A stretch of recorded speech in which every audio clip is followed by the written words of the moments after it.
Montana Territory, November 1883, when Henrik Voss began excavating into the limestone cliff face above the Yellowstone River Valley. His neighbors gathered to watch what they assumed would be a spectacular failure.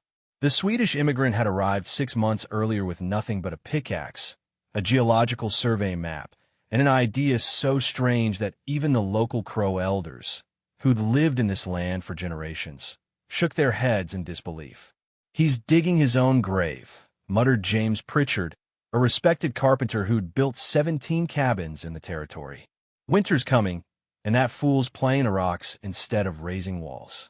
But Henrik Voss understood something about heat retention that would revolutionize cold weather shelter in the Northern Territories.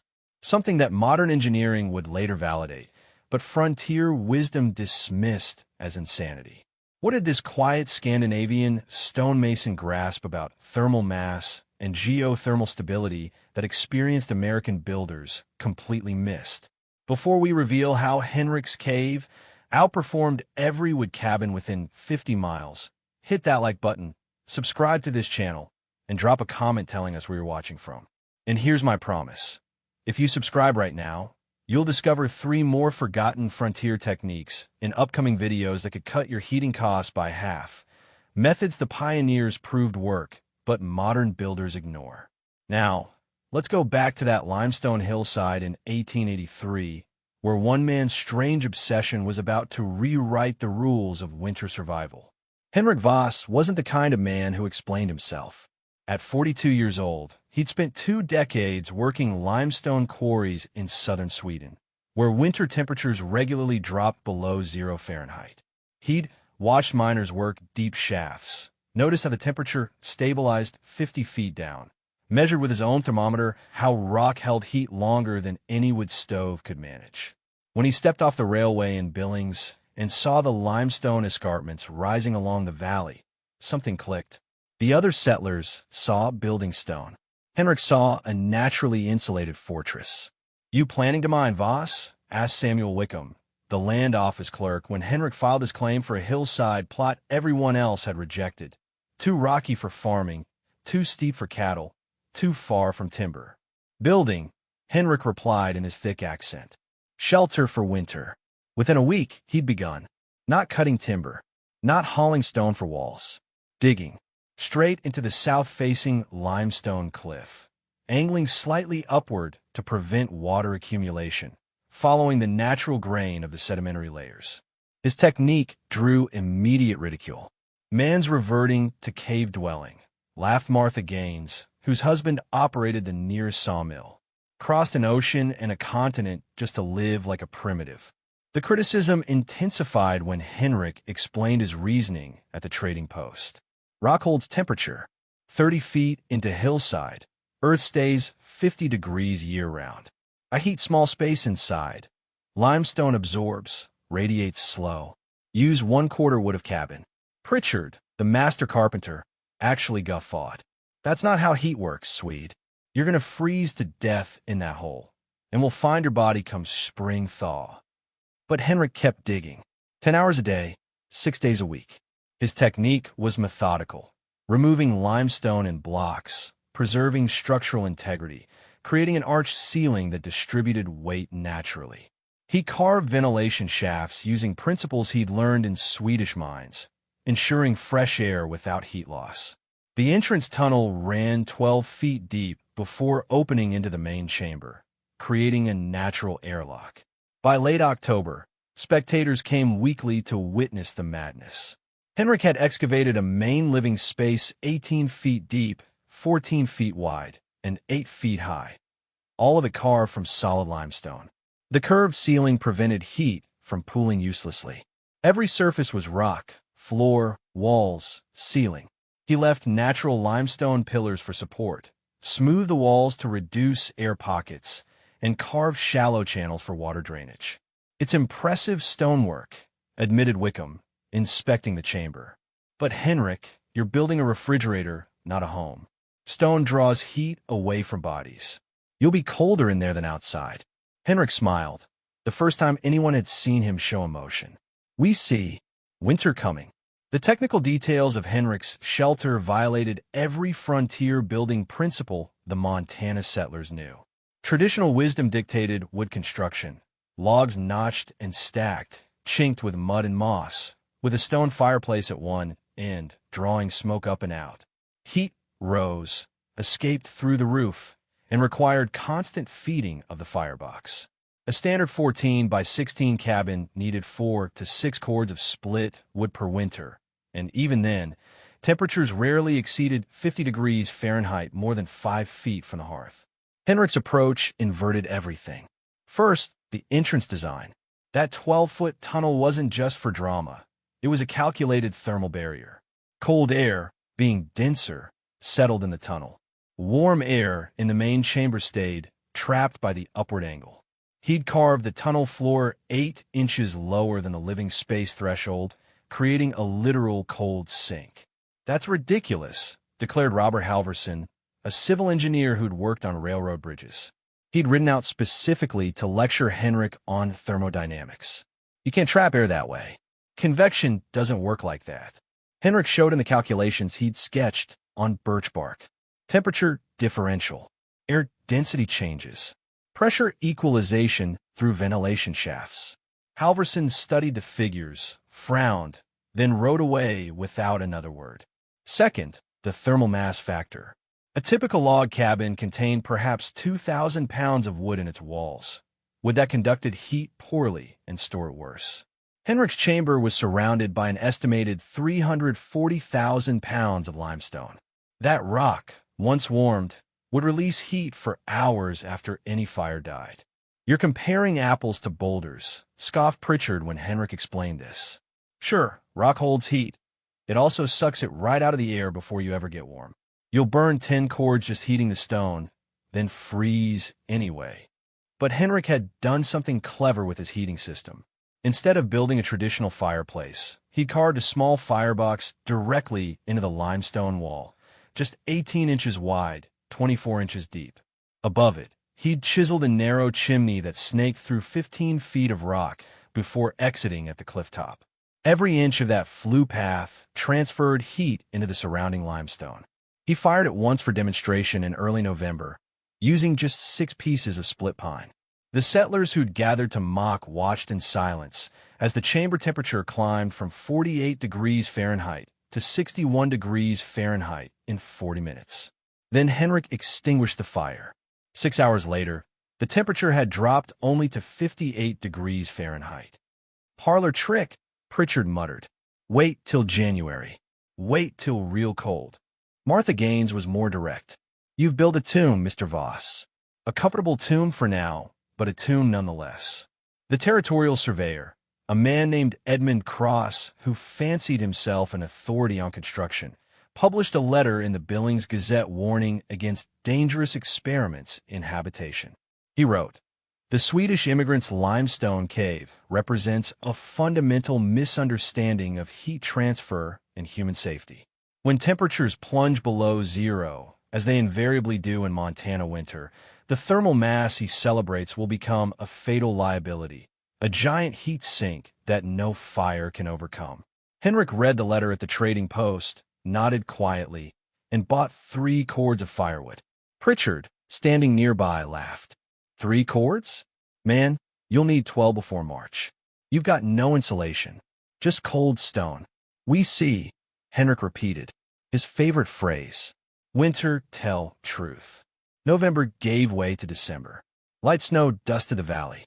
Henrik moved into his limestone chamber on December 1st, carrying simple furnishings, a rope bed, a small table, 2 chairs, cooking implements, and his Swedish wood stove, a compact design he'd adapted to fit his carved firebox. The settlers made bets.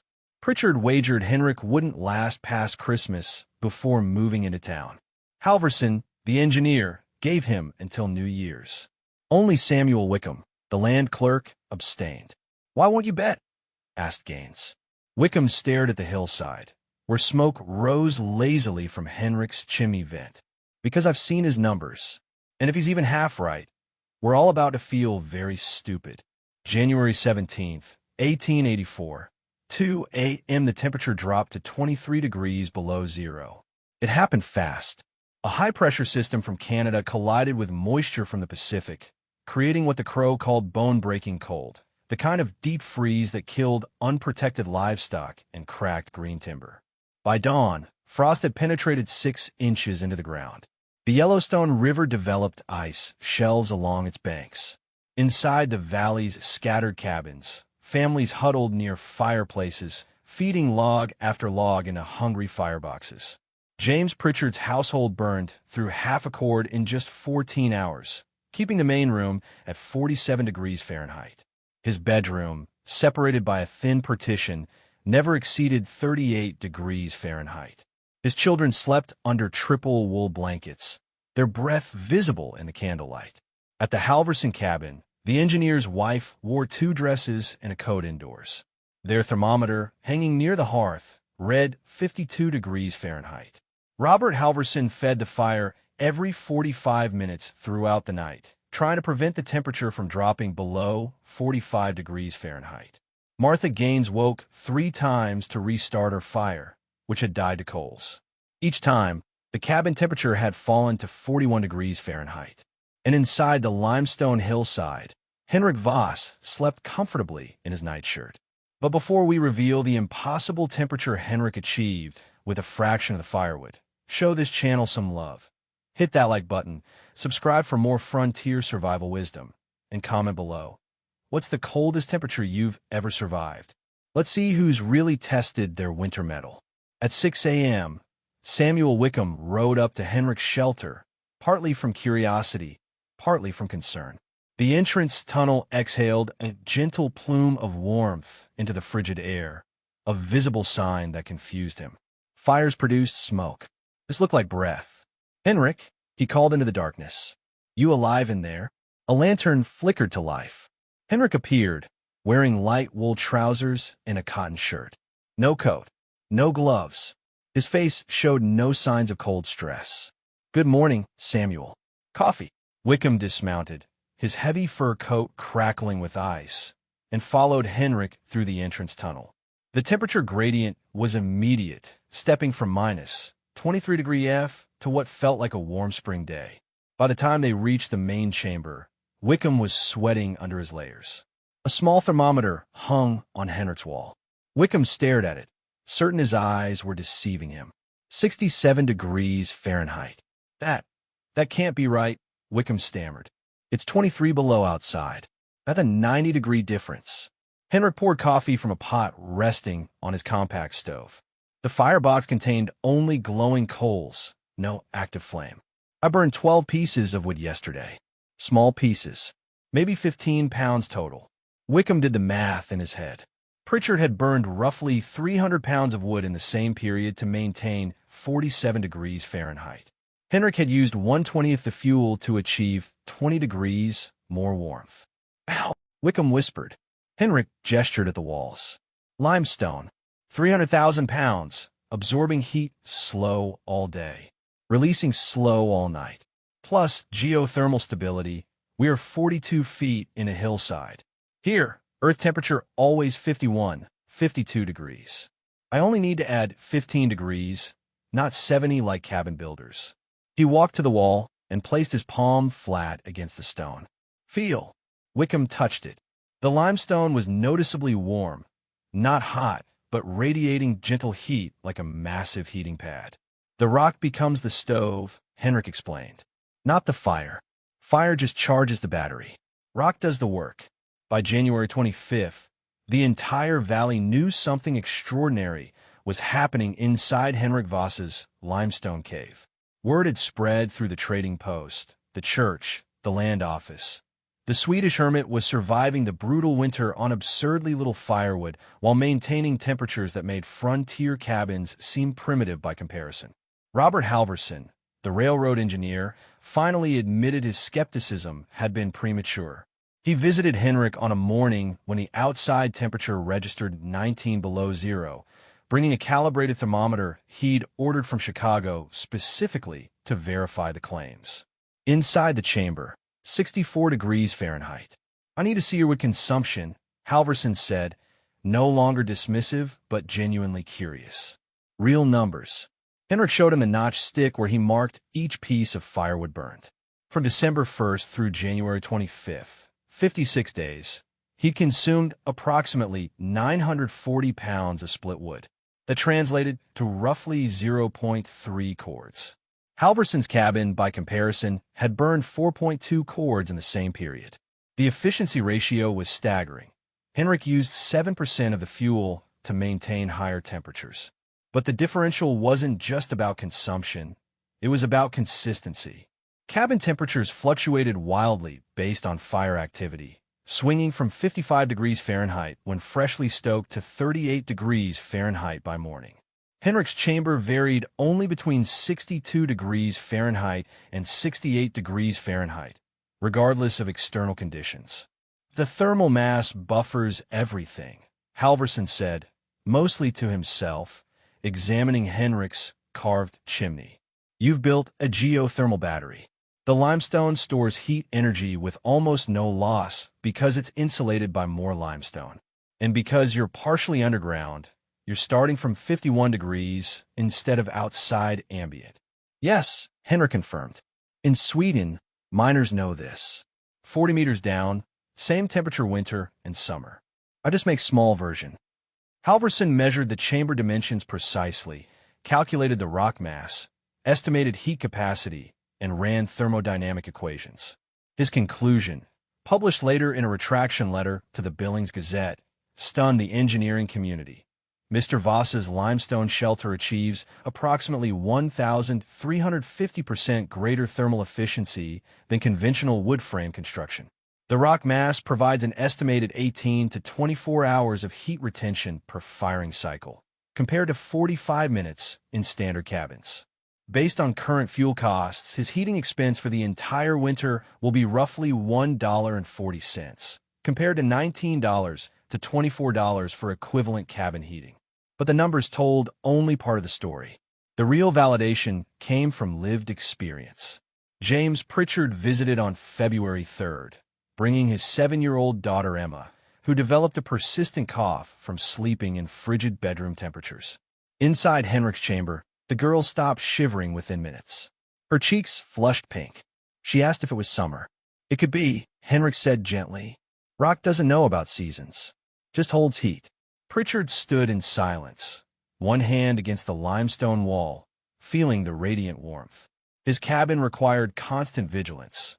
Wake every 2 hours, feed the fire, watch the temperature, worry about the children. Here, Henrik hadn't touched his firebox in 6 hours. Yet the room remained comfortably warm. I called you a fool, Pritchard said quietly. You were careful, father, Henrik replied. Building what you knew. I build what I learned in Sweden. Different knowledge, not better. Just different. But it was better, and everyone knew it. The mathematics didn't lie. The thermometer didn't lie. The wood pile, still mostly intact in mid-February, didn't lie. Martha Gaines visited next, then the Wickhams, then families from farther up the valley. Each came skeptical and left quietly humbled. Some brought their own thermometers. Some measured Henrik's firewood.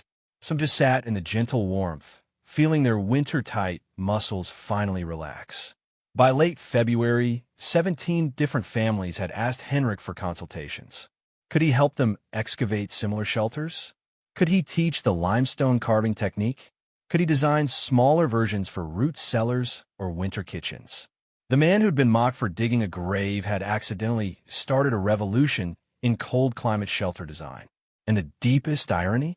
The Crow elders, who'd initially doubted Henrik's plan, revealed that their ancestors had used a similar technique, carving storage chambers into sandstone cliffs for food preservation, knowing the rock maintained stable temperatures. They'd never thought to adapt it for full-time shelter. Your people knew, Henrik said when the elder named Runs with Horses told him this. My people knew. We just forgot to remember together.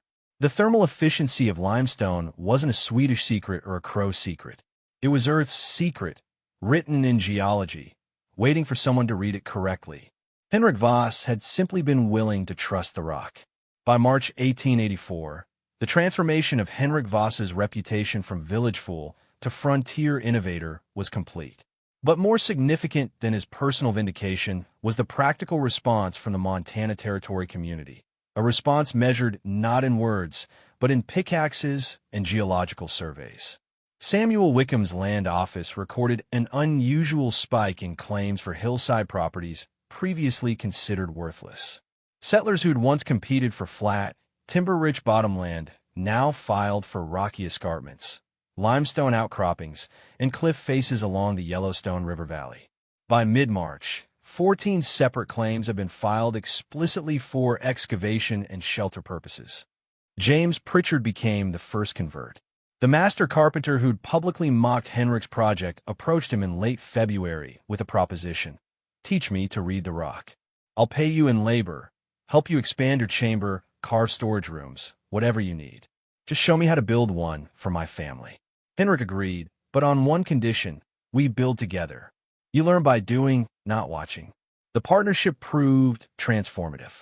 Pritchard brought carpentry precision and structural knowledge. Henrik contributed geological expertise and thermal engineering principles learned in Swedish quarries. Together, they excavated a family-sized limestone shelter into a south-facing hillside 3 miles from Henrik's original site. The Pritchard shelter, completed in just 7 weeks, incorporated improvements on Henrik's design. They carved a larger main chamber, 22 feet deep, 18 feet wide, with 2 smaller sleeping alcoves branching off like caves within a cave. Each alcove could be sealed with a wool curtain, creating separate thermal zones.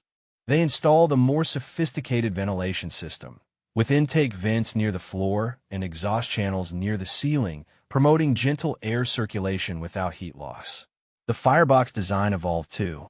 Instead of Henrik's compact Swedish stove, they built a masonry heater directly into the limestone wall, a technique Pritchard had read about in a German homesteading manual.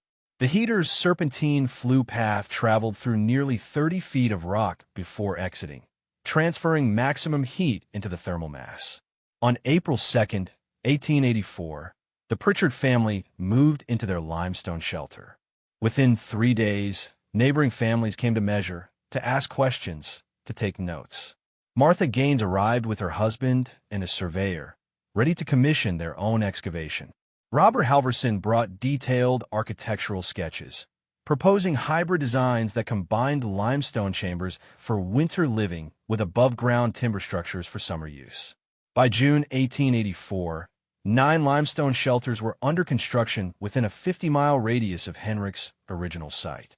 Each adapted his core principles: thermal mass, geothermal stability, minimal fuel consumption, while incorporating innovations suited to different geological conditions and family sizes. The Wickham family carved theirs into a sandstone formation, discovering that while sandstone held heat less efficiently than limestone, its softer composition made excavation significantly faster. The Gaines family, lacking suitable hillsides on their property, pioneered a hybrid approach. They excavated 10 feet into level ground, then built earthen berms around the depression and roofed it with sod, creating a semi-subterranean shelter that achieved similar thermal benefits. But perhaps the most dramatic conversion came from Edmund Cross, the territorial surveyor who'd published the warning letter in the Billings Gazette. In late May, he rode to Henrik's shelter, dismounted stiffly, and stood at the entrance for a long moment before speaking. "I was wrong," Cross said simply. "Demonstrably, mathematically, completely wrong. I'd like permission to document your design for the Territorial Engineering Archives." Henrik invited him inside. Over coffee, Cross took meticulous measurements, sketched detailed diagrams, and recorded Henrik's explanations of thermal mass principles, ventilation mathematics, and geological selection criteria. His report, filed with the Montana Territory Survey Office in August 1884, became a foundational document in what later scholars would call vernacular geothermal architecture. The report's conclusion stated, "Mr. Henrik Voss's limestone shelter represents not a primitive regression, but an advanced application of thermal physics." His achievement, maintaining 60 to 68 degrees Fahrenheit internal temperatures during sustained periods of sub-zero external conditions, using approximately 7% of the fuel required by conventional wood frame construction, should be studied by every builder operating in cold climate regions. This is not folklore. This is engineering. By winter 1884-85, the valley's limestone shelter community had grown to 17 functioning dwellings. Families compared notes, shared innovations, refined techniques. Some carved elaborate multi-room complexes. Others built modest single-chamber refuges used only during the coldest months. A few enterprising settlers began offering excavation services, charging by the cubic foot of limestone removed. The social dynamics shifted too. The limestone shelter families formed a loose cooperative, sharing resources and knowledge. When the Halverson excavation hit an unexpected water seam, 3 neighboring families arrived with pumps and diversion expertise. When Martha Gaines struggled to achieve proper ventilation in her sandstone shelter, Henrik spent 2 days redesigning her air channels. Winter 1884-85 brought vindication on a massive scale. That season proved even colder than the previous year, with temperatures dropping to 31 below zero in January. Yet the limestone shelter families consumed, collectively, less than 1/3 the firewood of conventional cabin dwellers while maintaining superior comfort. The territorial newspaper, which had once published warnings about Henrik's dangerous experiment, now ran a feature story titled The Swedish Illusion: How Immigrant Wisdom Conquered Montana Winter. The article quoted multiple families, presented fuel consumption data, and included Cross's engineering diagrams. Henrik Voss, characteristically, avoided the attention. When a journalist from the Helena Independent traveled to interview him, Henrik deflected credit. "Not my wisdom," he insisted. "Earth's wisdom. Rock has been teaching this lesson for a million years. I just finally listened." Spring 1886, 2 years after Henrik Voss first struck his pickaxe into that limestone hillside, the landscape of frontier shelter had fundamentally changed. What began as one man's ridiculed experiment had evolved into a proven methodology, documented by engineers, adopted by practical families, and validated by the harsh teacher of winter survival. But the deeper lesson, the one that transcended fuel efficiency and thermal mass calculations, was about humility in the face of traditional knowledge. Modern frontier builders in 1883 had arrived with confidence born from industrial-era certainty. They knew how to build timber frames, stone fireplaces, chinked walls. They constructed thousands of such cabins across the expanding American territories. When Henrik proposed digging into rock like a primitive, they dismissed him using the language of progress and civilization. Yet Henrik's approach wasn't primitive. It was pre-industrial, which is different. The miners of medieval Sweden, the cliff-dwelling ancestral Puebloans, the Cappadocian communities who carved entire cities into volcanic rock, they'd all understood what industrial-era builders had forgotten. The Earth itself is a thermal battery, charging and discharging heat on geological timescales that make human fires seem like brief sparks. By 1886, the limestone shelter technique had spread beyond Montana territory. Geological surveys in Wyoming, Idaho, and the Dakota Territory began mapping potential excavation sites. A mining engineer in Colorado adapted Henrik's principles for high-altitude shelters, carving into granite and achieving similar results. A missionary in Alaska reported that indigenous Aleut communities had used comparable methods for centuries, excavating into permafrost banks and maintaining livable temperatures through brutal Arctic winters. The pattern repeated. Traditional knowledge, dismissed as backward, proven sophisticated upon honest examination. Henrik Voss never patented his design, never charged for consultations, never sought recognition. When a building materials company from Chicago offered to pay him for endorsement rights, he refused. "Cannot own what Earth teaches freely," he wrote in his stilted English. He lived in his limestone chamber until his death in 1903 at age 62. The shelter, carved into solid rock, remained structurally sound. His firewood consumption for 19 winters averaged 0.31 cords per year, less than what most modern Montana homes burn in a single week. The final irony emerged decades later, when 20th century geothermal engineering discovered principles Henrik had applied in 1883.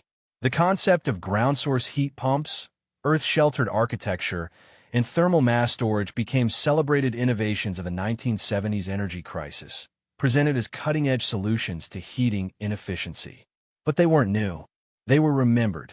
Henrik's story offers an uncomfortable mirror to modern assumptions about progress. We often conflate technological advancement with wisdom, forgetting that efficiency isn't always about adding complexity. Sometimes it's about subtracting waste. The pioneers who mocked Henrik's limestone cave were warm enough in their cabins, fed enough by their roaring fires. But warm enough and efficient are different metrics. Henrik asked a better question. What does the earth already provide that we're ignoring? That question, more than any specific construction technique, represents his true legacy. It suggests that the word primitive often reveals not the subject's ignorance, but the speaker's arrogance. It proposes that indigenous knowledge, immigrant wisdom, and pre-industrial techniques might contain solutions invisible to those who've learned to see only through the lens of industrial methodology. The limestone shelters of Montana Territory weren't a romantic return to cave dwelling. They were sophisticated applications of thermodynamics, geology, and patient observation, principles that remain valid regardless of era.